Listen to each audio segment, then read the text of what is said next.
Em um mundo onde existem deuses, anjos, demônios, raças humanoides e os mais diversos tipos de monstros, há, desde a revolta de Lúcifer, uma guerra entre o céu e o inferno. A cada 1000 anos, os arcanjos e arquidemônios escolhem um avatar cada, um representante compatível para que estes abram as portas do céu e do inferno para voltar à guerra. Voltar à guerra. Cada porta tem 7 chaves, uma para cada avatar. E como recompensa, cada avatar tem um desejo realizado. Por causa da destruição que ocorre sempre que os portões são abertos, foi fundada a Associação dos Seres Inteligentes da Terra. O nome ficou engraçado. Que visa impedir os portões de serem abertos. Kel, um estudante universitário de 19 anos, belo, criativo e inteligente, só tem qualidades, mas desmotivado e preguiçoso, ok, até beleza, uns defeitos, foi escolhido por um dos 7 príncipes do inferno, o arquidemônio Belfegor. E o autor deixa claro que o Belfegor no cristianismo é o demônio da preguiça.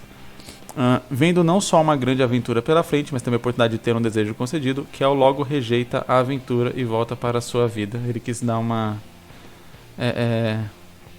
dar uma ironizada aqui na sinopse, né?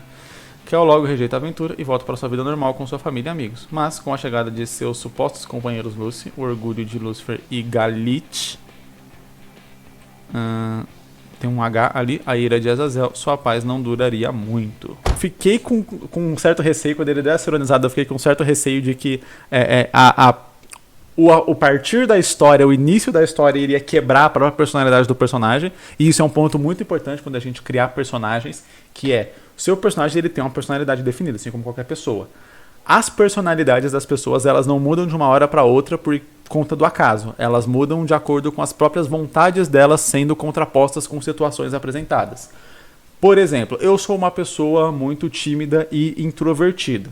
Entretanto, claro que quando eu tô com amigos muito conhecidos, etc., né, eu sou mais aberto e tal, mais extrovertido, quase qualquer pessoa é. É mais ou menos assim, né, quando tá num ambiente onde tá mais à vontade. Entretanto, né, tem várias situações onde eu preciso agir de forma diferente, porque ou eu faço isso, ou a coisa não funciona, a coisa não dá certo, etc. Mas é algo que eu tenho que me forçar a fazer, não é algo que vem naturalmente pra mim. Então, quando você está fazendo um personagem que é introvertido, você pode colocar ele em situações onde ele necessita ser extrovertido, mas você precisa fazer aquele personagem sentir que aquilo é um desafio, que aquilo é duro, fazer ele não querer aquilo, mas saber que tem que fazer, etc. Então você tem todo vamos dizer assim, uma etapa de processos que você tem que colocar na sua história para fazer um personagem agir contra a personalidade estabelecida dele. Então quando você fala que o cara ele é foda, ele é bonito, ele é criativo, ele é inteligente, etc. Só que ele é desmotivado e preguiçoso. Então beleza, você não pode fazer esse cara na história ser motivado ou em algum determinado momento, ou ser proativo, né? Então ele tem que ter preguiça de fazer as coisas. A preguiça, para mim, ela é um dos defeitos mais complicados de se fazer em história, né? A desmotivação também, são 2 dos defeitos mais complicados de se você fazer numa história, porque geralmente, né, o próprio nome protagonista, né? Então é o personagem que ele é proativo, né? O proativo vem de protagonista, então aquele que protagoniza, enfim, é o personagem que vai e faz as coisas. Se o seu personagem ele é desmotivado e preguiçoso, significa que ele não vai fazer nada. Então ele vai ser automaticamente um personagem reativo. Geralmente em histórias, um personagem reativo ele é considerado um personagem ruim. Isso não é, claro, uma regra escrita em pedra, mas é que geralmente o personagem reativo é aquele personagem que você geralmente não consegue torcer muito por ele. Porque ele não parece estar buscando nada. Logo, ele só vai reagir às coisas que acontecem com ele ali, então sempre vai ficar aparecendo ali que tipo, as coisas vão meio que caindo no colo dele ao acaso, e como eu já disse algumas vezes aqui nas análises de sinopses, não existe acaso quando a gente está falando de histórias, de obras de ficção, existe roteiro, então vai parecer que as coisas caem no colo dele por culpa do roteiro, vai parecer que a história é movida mais por culpa do roteiro do que por ações do personagem, consequências das ações do personagem, e aí isso acaba fazendo todo um comboio ali que geralmente faz a história ficar um pouco pior, já que o protagonista é um dos elementos centrais de fazer uma boa história, né? Protagonista e vilão, que são os 2 personagens que agem proativamente para fazer a história andar, né? Se eles não agem para fazer a história andar, logo a história acaba tendendo a ficar parada. Aí no caso, o que funcionaria aqui para que você fala assim, então Jason, não tem como fazer personagem desmotivado e preguiçoso, é impossível, é proibido fazer isso. Não, você tem que conseguir contornar isso de alguma forma, né? Seja partindo por uma abordagem mais de comédia. Então, o personagem tem isso. E aí a gente vai para uma história muito mais de comédia, onde a gente vai ter os personagens basicamente ou praticamente arrastando ele para fazer as coisas. É interessante que ele seja, talvez, criativo, inteligente ou algo assim, que ele possa resolver certas coisas com uma certa facilidade. Só que ele simplesmente escolhe não fazer isso porque ele acha que vai dar muito trabalho ou algo do tipo. O problema disso é que ele pode acabar virando uma espécie de Deus Ex Machina. E um Deus Ex Machina no próprio protagonista é uma coisa novamente complicada. O que geralmente boa parte dos autores fazem para trabalhar com personagens preguiçosos e desmotivados é colocar ele na função de coadjuvante e não necessariamente de protagonista, já que é muito mais fácil a gente apresentar situações de comédia engraçada mesmo em situações sérias com personagem coadjuvante e a gente ter ali o protagonista como um personagem realmente que a gente vai conseguir se identificar mais, torcer. E quando eu falo se identificar, muitas vezes é se espelhar naquele personagem e querer ser um pouco igual a ele. Muita gente com certeza vai se identificar com um personagem preguiçoso, mas daí novamente não sei se essa mesma pessoa que se identifica vai torcer por ele. Talvez torcer para que ele consiga vencer a preguiça, para que ele consiga vencer a desmotivação e faça alguma coisa? Não sei.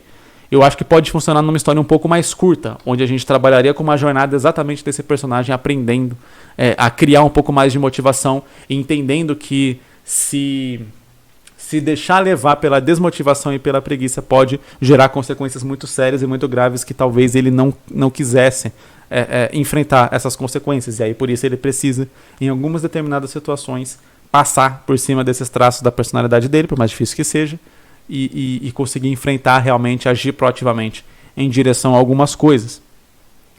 Aí eu acho que em histórias mais curtas conseguem funcionar.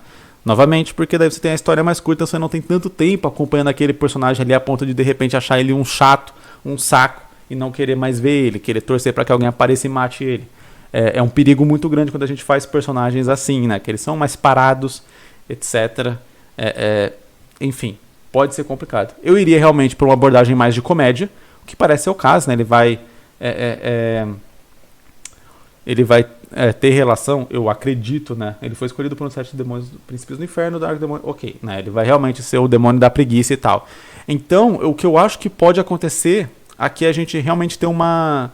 partir do começo da comédia, de realmente o personagem ter esse lance e tal, da preguiça, só que talvez, à medida que a história vai ficando um pouco mais séria, né? Alguns acontecimentos vão...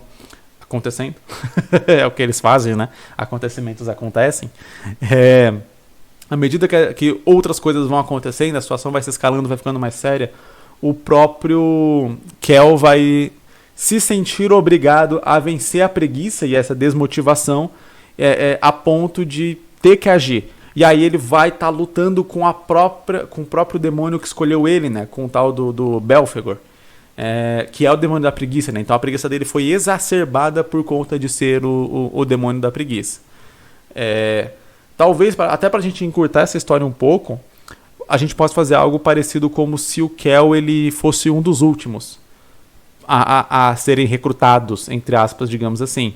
E aí numa história, numa vertente bem mais curta, o objetivo realmente seria do Kel talvez vencer a preguiça.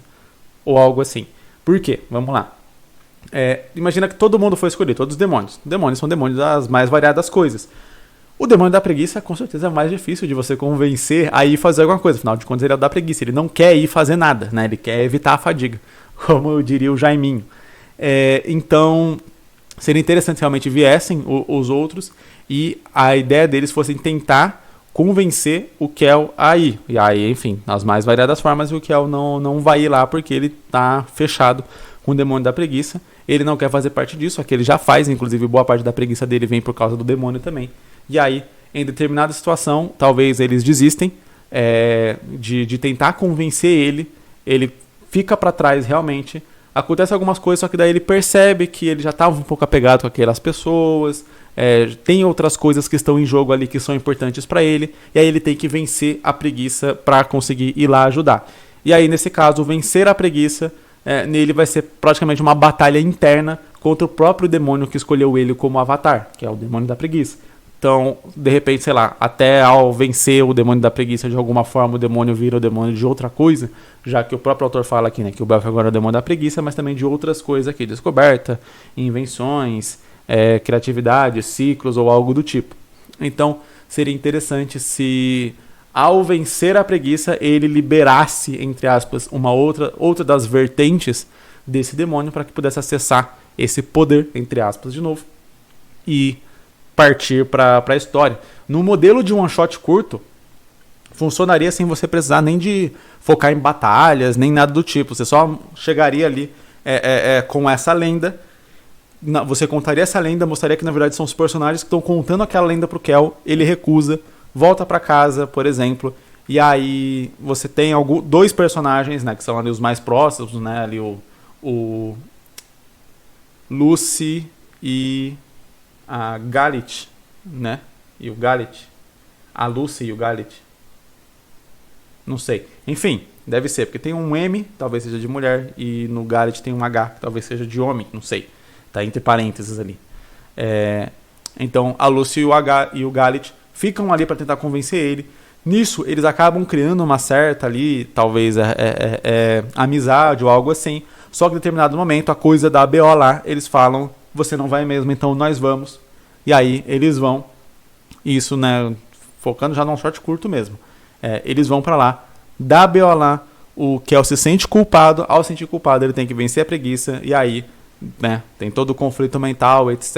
Ele lutando, pode ser uma luta realmente de palavras com o demônio, pode ser alguma coisa mais visual, né, de realmente enfrentar o demônio ou algo do tipo. E aí quando ele consegue derrotar o demônio, ele assume controle sobre esse demônio aí que escolheu ele como avatar, decide ir e a história termina com ele indo. Então, tipo assim, a ideia da história não é mostrar ele impedindo o portão de ser aberto, ou conseguindo abrir o portão, ou conseguindo, enfim.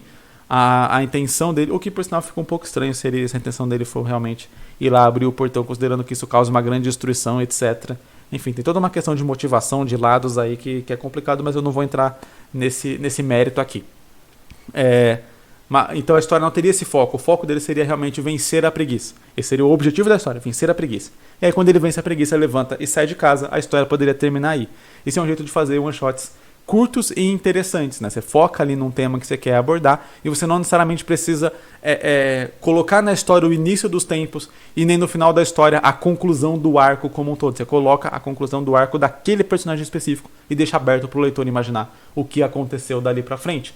Claro, você já deu os indícios do que teoricamente iria acontecer dali para frente ao longo da história. O leitor sabe que se ele for para lá, vai conseguir abrir o portão e tal, e vai ajudar os outros e não sei o quê. Ele sabe disso, você não necessariamente precisaria contar-lhe no final da história. E Kel foi lá e ajudou os seus amigos e conseguiu abrir o portão. Não precisaria contar isso. Você mostrou que ele foi, que ele venceu a preguiça, o leitor já completa a informação com a própria cabeça. Ele foi lá, ajudou os amigos e agora ele é uma pessoa melhor, sem preguiça, ou algo do tipo.